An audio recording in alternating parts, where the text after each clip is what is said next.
Have you ever wondered what secrets the far side of the moon is hiding? Although the moon rotates on its axis, Earth's gravity has locked it into a state known as tidal locking. As a result, the moon always shows the same face to Earth. For most of human history, the far side of the moon remained completely unknown. Around 4 billion years ago, after the moon had just formed, the final major impacts of the early solar system struck its surface. In regions where the lunar crust was thinner, molten material from inside the moon was able to rise and spread across the surface, creating the dark volcanic plains we see today on the near side. In 1959, the Soviet spacecraft Luna 3 sent back the first images of the moon's far side.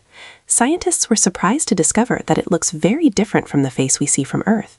Although it is also covered in craters, it is much lighter in color and almost completely lacks the dark lava plains known as lunar maria.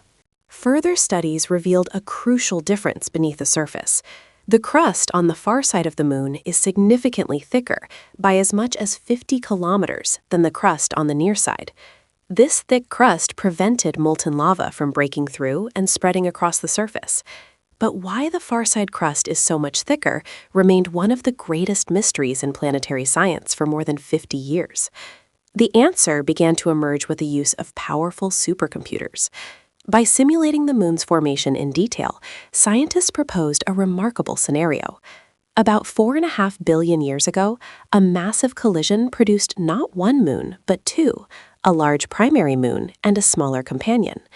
Over time, the smaller moon slowly spiraled inward and eventually merged with the larger one.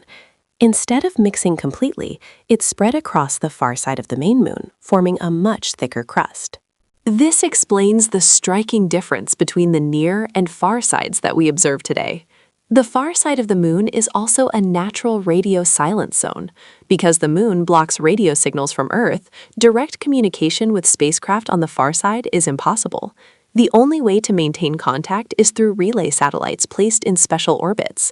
At present, China's Quick-Kiao relay satellites are the only systems capable of providing continuous communication with the lunar far side. Beyond communication, this radio-quiet environment makes the far side an ideal location for future radio telescopes. Such instruments could observe the universe without interference from Earth, allowing us to explore cosmic mysteries that remain hidden today.